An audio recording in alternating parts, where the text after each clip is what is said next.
اچھا جناب، یہ جو ویڈیو ہے یہ تو ہے ٹریجڈیز آف ڈرگ ابیوز، یعنی یہ جو نشہ ہے یہ ایک باقاعدہ طور پہ ایسے ہے جیسے کوئی زندگی کے جو ٹریجک ترین معاملات معاشرے کے بھی، خاندان کے بھی، انفرادی سطح پر بھی ہوں، ان میں سے ایک سب سے بڑی ٹریجڈی یہ ہے کہ اس کو ایک انڈیویجول ایکٹ سمجھا جاتا ہے. یعنی یہ سمجھا جاتا ہے کہ نشہ ایک شخص کی ذمہ داری ہے، ایک شخص کا جرم ہے، ایک شخص کی کہانی ہے. جبکہ میں نے آپ سے عرض کیا ان ویڈیوز میں کہ اس کے 5 کردار ہیں، کم از کم، اس سے زیادہ بھی ہو سکتے ہیں، لیکن 5 کردار ہیں جو بالکل سامنے موجود ہیں، اور وہ سب کے سب اس کھیل کے اندر حصے دار ہیں. اس کے بغیر یہ ڈرامہ کھیلا ہی نہیں جا سکتا، رچایا ہی نہیں جا سکتا جو ڈرگ ابیوز کا ہے.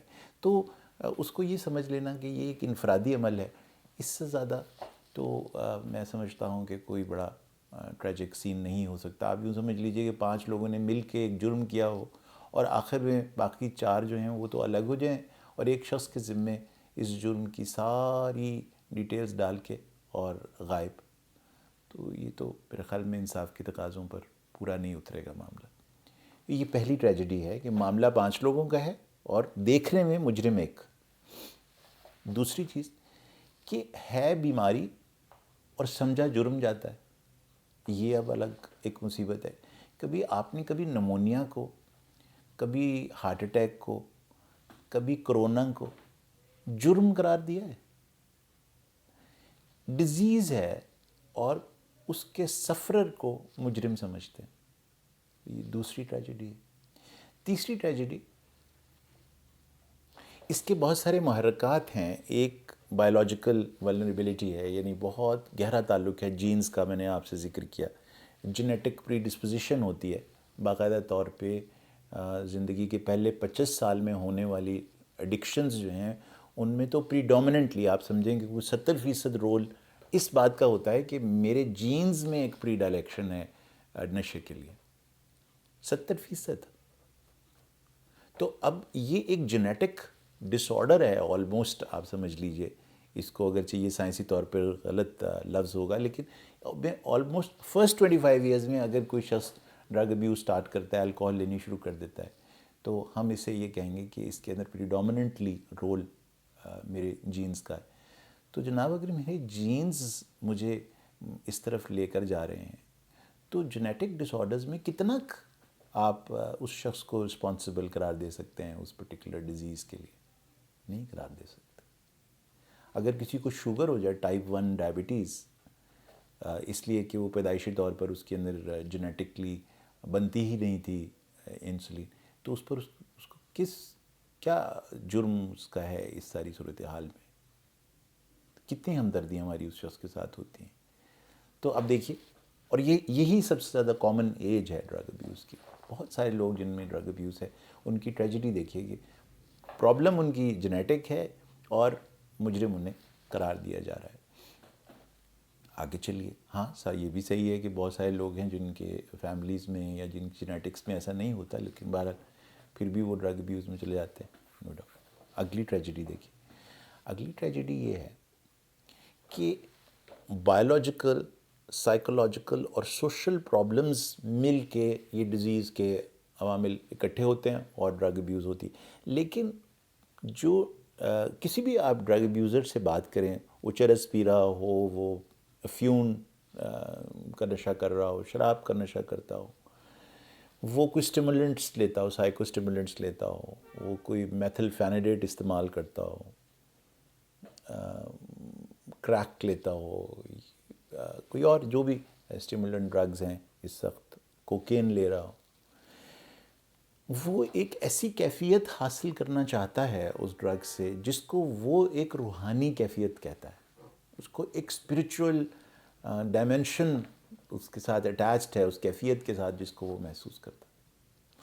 یعنی اس کی زندگی میں جیسے کہ عام جو زندگی وہ گزار رہا ہے بغیر ڈرگ ابیوز کے، اس کے اندر جو خلا ہے وہ ایک اسپریچول ڈائمنشن کا ہے.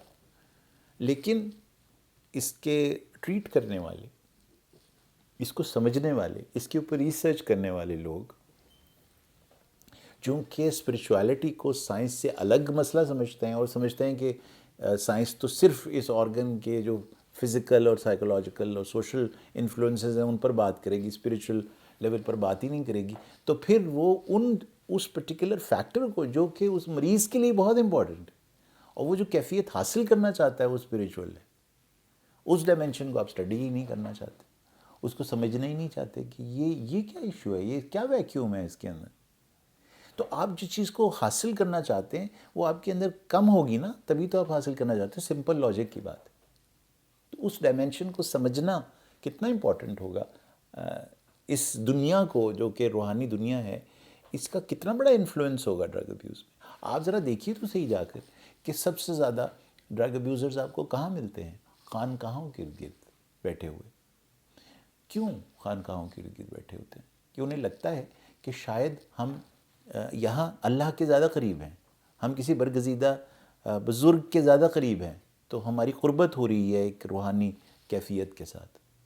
شاید اس میں یہ بھی وجہ رہی ہوگی کہ وہاں انہیں لگتا ہے کہ شاید یہاں وہ لوگ آتے ہیں جو ہمیں جج نہیں کرتے، وہ ہمیں اس طرح سے کنڈیم نہیں کرتے جس طرح سے ہمیں سڑک پر یا گھر میں یا گلی میں کنڈیم کیا جاتا ہے، معاشرے میں کنڈیم کیا جاتا ہے. ہمیں اس طرح سے دھتکارا نہیں جا رہا اس درگاہ سے، اس خانقاہ سے، اور وہ مجھے کھانے کو بھی مل جاتا ہے، کوئی مجھے بہت زیادہ برا بھلا بھی نہیں کہتا یہاں پر. تو وہ بھی ایک ڈائمینشن ہے اس کی. تو اب یہ ایک ٹریجڈی ہے نا. اچھا، اب دیکھیے اس کے علاوہ ایک ٹریجڈی وہ یہ کہ اس کو میں نے تشبیہ دی باسکٹ بال کے کھیل سے. کیوں اس میں کھلاڑی 5 ہیں اور باسکٹ بال وہ شاید واحد گیم ہے جہاں پر 5 کھلاڑی ہوتے ہیں، شاید کوئی اور بھی ہو جو اس کا مجھے علم نہیں ہے.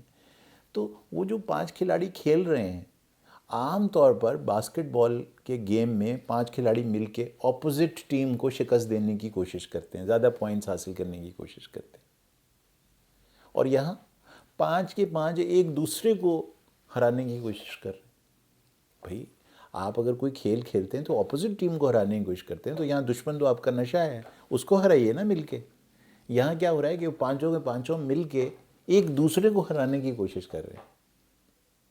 یہ تو پرانے وقتوں کی پاکستان کی کرکٹ ٹیم ہو گئی ہے جہاں ہر کوئی ہر دوسرے کے خلاف ہے اور ایک ٹیم میں 11 کیپٹن کھیل رہے.